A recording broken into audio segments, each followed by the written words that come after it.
Bonjour à tous, nous sommes le jeudi 10 décembre. Bienvenue sur la matinale de France Business TV pour cette journée internationale des droits de l'homme. Bienvenue sur cette émission qui traite de l'actualité économique, sociale et numérique et bien sûr de toutes les belles initiatives en France.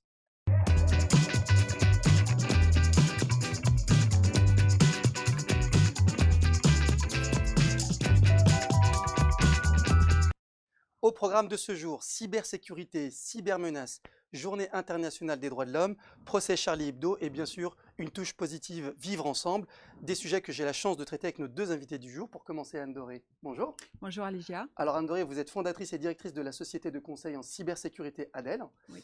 Et vous êtes également co-auteur d'une méthodologie de la gestion de crise cyber. Oui. Merci d'être parmi nous. Et maître Franck Serfati, bonjour. Bonjour Ali. Alors Franck, vous êtes avocat à la Cour d'appel de Paris et vous êtes également président d'une association qui s'appelle Vigilance, qui est une association antiraciste, et également fondateur d'une association qui s'appelle Les Trois Voies de l'Espoir sur le vivre ensemble, dont nous reviendrons longuement tout à l'heure avec vous. Alors pour commencer, Anne Doré, quels sont aujourd'hui les risques de cybermenaces qui pèsent sur nos entreprises en France? Alors aujourd'hui, le risque de cybermenace est un risque avéré. On estime le coût des cybermenaces sur l'économie mondiale de 1 000 milliards d'euros, à savoir 1% du PIB mondial. Au niveau mondial. Et pour les entreprises françaises, pour les PME françaises, selon un rapport de la gendarmerie publié en 2019, le coût moyen pour une PME est de 272 000 euros. Donc 272 000 euros, ce montant-là pour une PME est très élevé, important, et peut aussi, évidemment mettre en cause la pérennité de l'entreprise. Donc le risque aujourd'hui, s'il est avéré, on pense spontanément à la demande de rançon, au vol de données, mais il faut aussi penser à l'espionnage et au sabotage des chaînes de production ou de l'entreprise en tant que telle. Donc le risque est présent, omniprésent et de plus en plus sophistiqué. Alors justement, maître Serfati, sur la question juridique, comment protéger nos entreprises aujourd'hui sur ces cybermenaces? Ali, moi je ne suis pas très modestement un spécialiste de ces questions, mais j'entends bien Anne Doré qui, elle, est spécialiste de la cybersécurité, c'est comme ça qu'on dit, Oui. avec un problème que nous connaissons sous l'angle du droit de la cybercriminalité. Alors à titre personnel et modestement, pour revenir à mon champ de compétences, bien évidemment, nous sommes tous conscients du risque qui pèse sur les entreprises, quelle que soit leur taille et quelle que soit leur forme juridique et leur activité, un risque énorme qu'Anne vient de rappeler, mais je crois qu'il est aussi d'autres catégories qui sont menacées, qu'il faut protéger, les particuliers.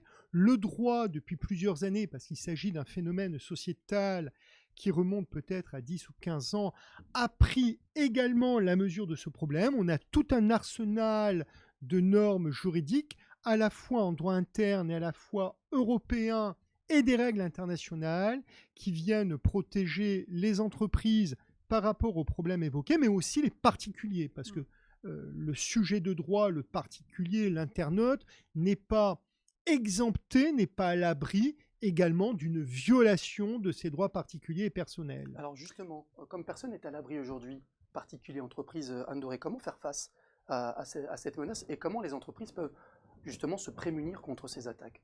Mais alors juste pour compléter ce que disait Franck à l'instant, je pense que les entreprises et les particuliers partagent un risque qui est le risque de réputation.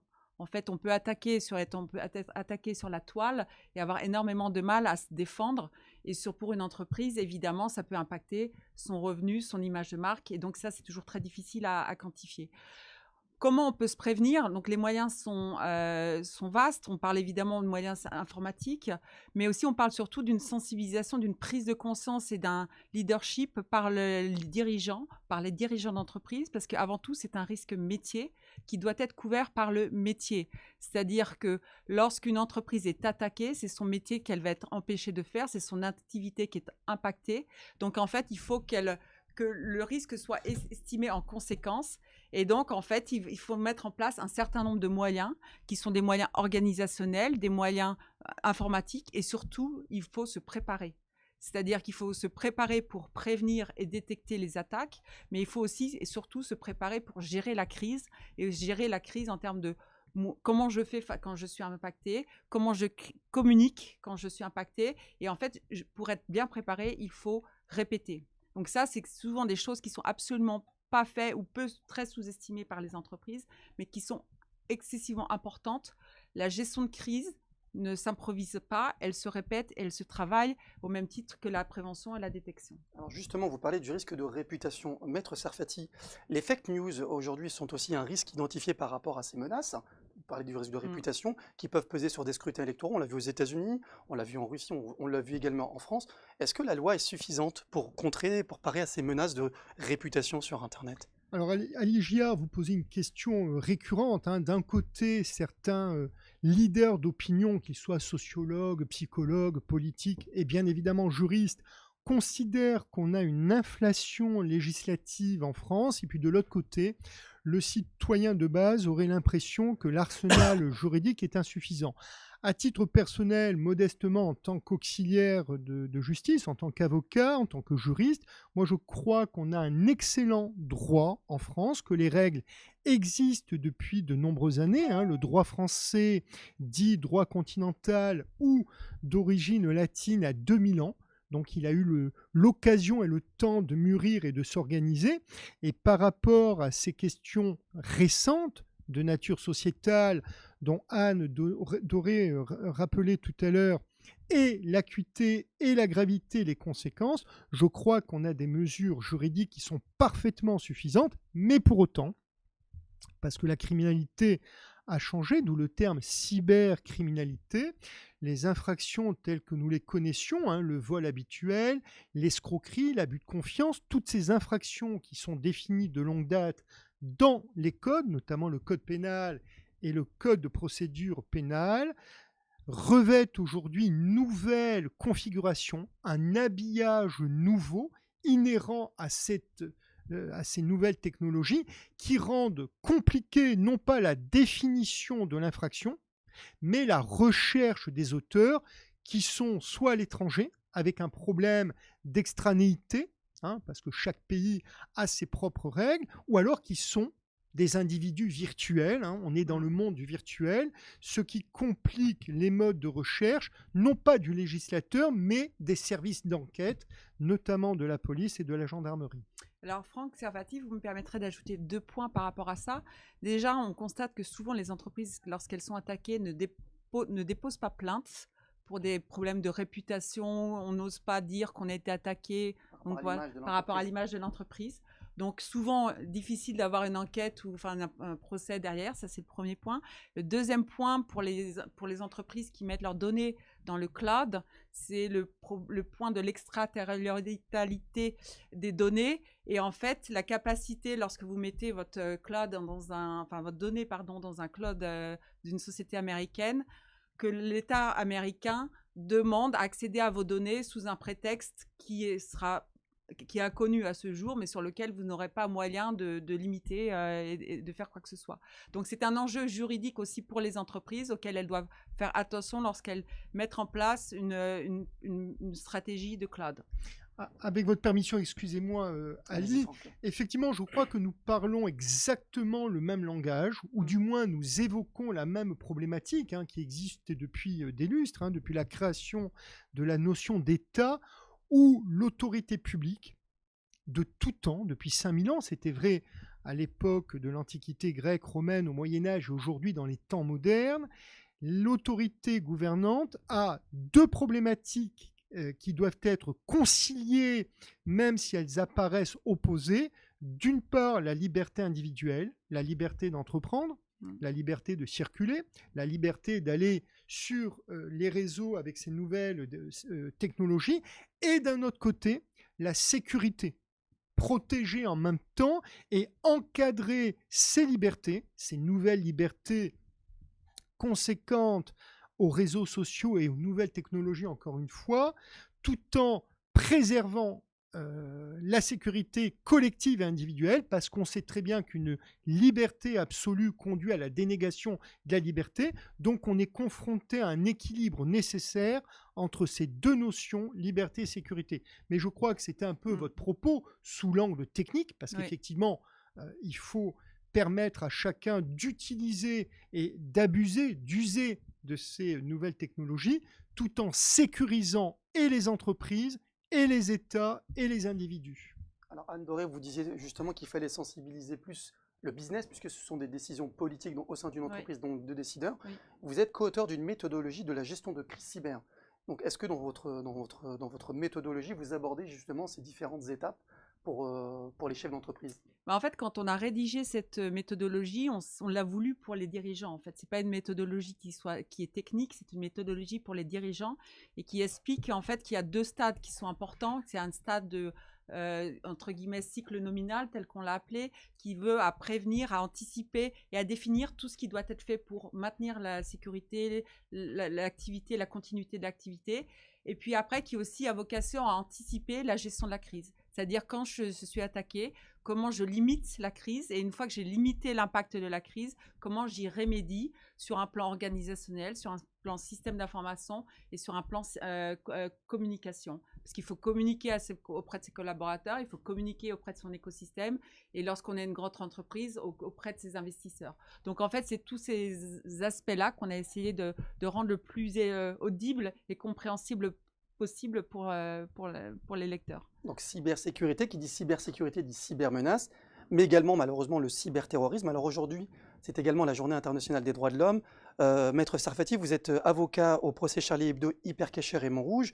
Est-ce que vous pouvez nous dire un petit peu comment se passe le procès, nous donner un peu les coulisses justement de ce procès qui est assez historique? Ce procès a démarré le 2 septembre dernier, devait initialement se terminer le 10 novembre, mais un des accusés a été atteint par le Covid, donc le président d'audience a suspendu à 2 reprises l'audience, qui doit donc se terminer le 17 décembre prochain, la semaine prochaine. Alors je sais, Ali, vous connaissant parfaitement bien, que vous avez toujours une vision positive de l'information, des rapports humains, de la vie, une philosophie encore une fois très positive.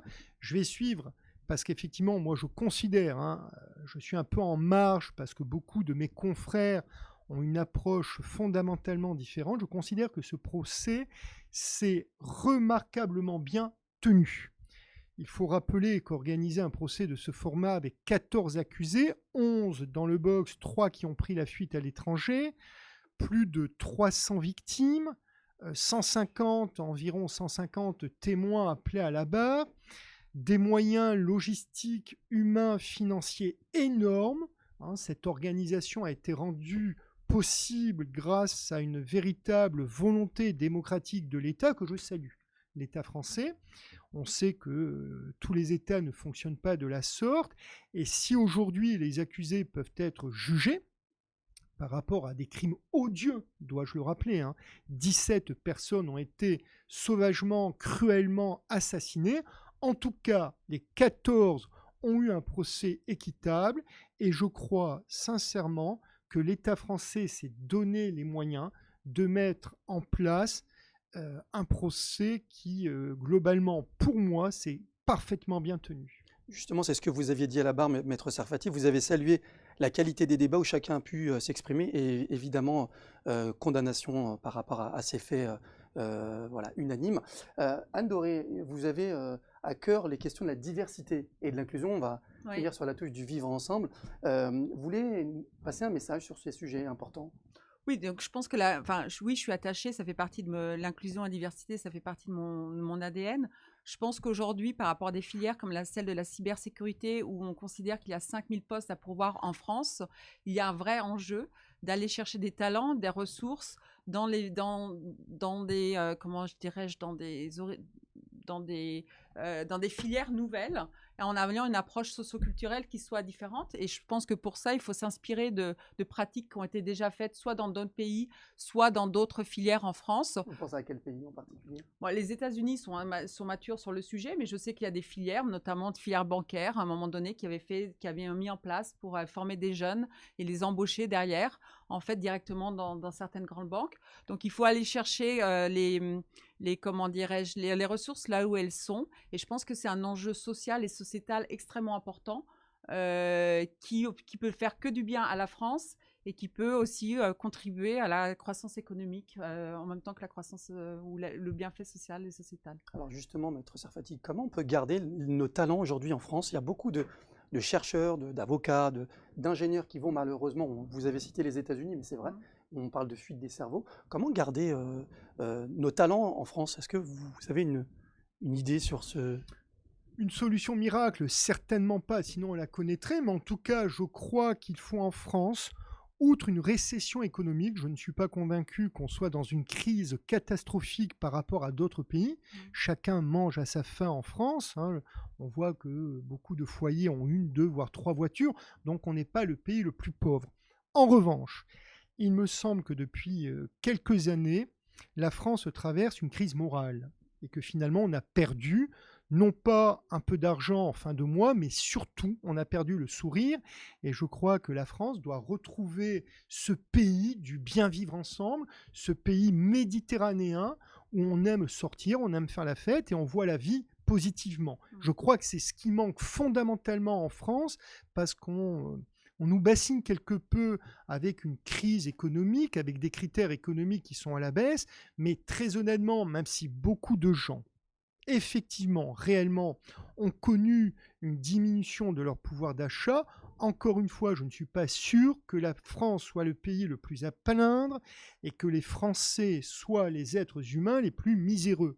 En partant chez nos voisins européens, en Afrique et en Asie, on aurait l'occasion de voir des gens qui souffrent véritablement, qui ne mangent pas à leur faim, qui rencontrent des problèmes d'ordre médical insolubles. En France, on n'est pas dans ce cas de figure, mais on a un moral au ras des chaussettes et je pense que le véritable problème est là. Donc peut-être redonner le goût du travail et permettre ainsi aux gens d'avoir envie de rester dans un pays qui doit redevenir le pays du sourire et du bien vivre ensemble. Et alors justement, excellente transition, le bien vivre ensemble. Franck Serfati, vous avez fondé l'association internationale Les Trois Voies de l'Espoir autour du vivre ensemble. Pourquoi une telle fondation et quel est l'objet et les actions de cette fondation? Alors, tout d'abord, mon cher Ali, votre modestie fut-elle ébranlée. Vous êtes aussi, bien évidemment, un acteur, si ce n'est l'acteur fondamental de cette création associative, tout simplement parce qu'on est parti d'un constat qu'il y a effectivement des problèmes. Même si tout n'est pas noir, depuis une vingtaine d'années, on assiste à des actes criminels, terroristes ignobles. On assiste, je le disais tout à l'heure, à une baisse de la volonté d'entreprendre en France, des rapports humains un peu plus compliqués.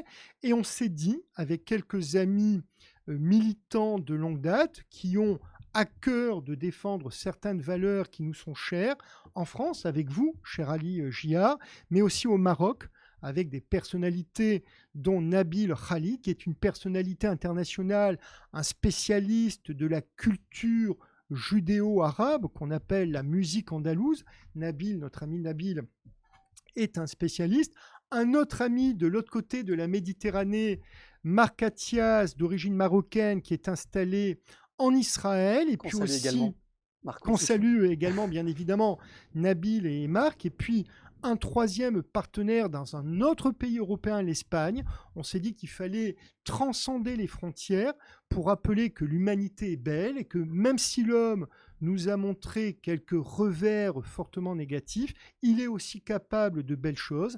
Et on a voulu, par la culture, par l'art, par cette musique, transmettre un message qui reste fondamentalement politique, celui au terme duquel l'homme est capable de belles choses et qu'il faut rappeler qu'on est tous unis par un destin commun. Alors, ce que je peux dire, c'est qu'en fait, ce qui est important, c'est que le collectif a un rôle très important, en fait. Et c'est bien aussi d'avoir des initiatives et des leaderships comme vous le faites. Et je pense qu'on peut avoir la même chose en cybersécurité, parce que la convergence du leadership et du collectif fait qu'en fait, qu'on fait avancer les choses et la société positivement. Alors justement, c'est le credo de cette émission, le vivre ensemble, la belle image de la France, une France qui gagne, une France positive. On arrive à la fin de cette émission. Anne Doré, on est en fin d'année. Quels sont vos enjeux pour 2021 ?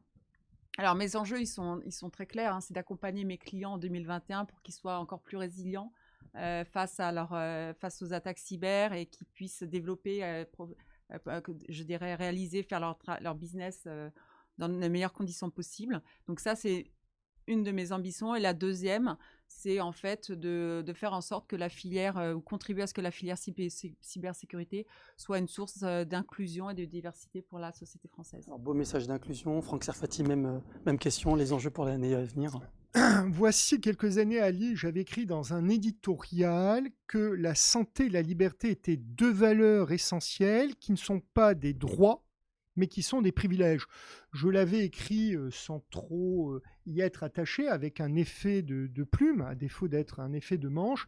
Aujourd'hui, je m'aperçois que ces deux valeurs, avec le Covid, qui frappe toute la planète, redeviennent véritablement essentielles, santé et liberté. Donc bien évidemment, en tant que professionnel, je vais rejoindre le mot et la compétence d'Anne, toujours au service de nos clients respectifs, mais au-delà, parce qu'on ne pourra jamais servir un client, une entreprise ou un organisme, quel qu'il soit, si ces valeurs fondamentales dont on a oublié l'importance, la santé, la liberté, qui ne sont pas des droits, mais des avantages, des privilèges, sont très fortes et il faut les préserver. En tout cas, souhaiter, ce sera mon mot pour 2021, que la France, l'Europe et le monde puissent anéantir ce virus terrible afin que chacun puisse être en bonne santé et conserver une liberté dont on a appris à chérir l'importance. Merci beaucoup, Franck Serfati. On finira sur ce mot de la fin.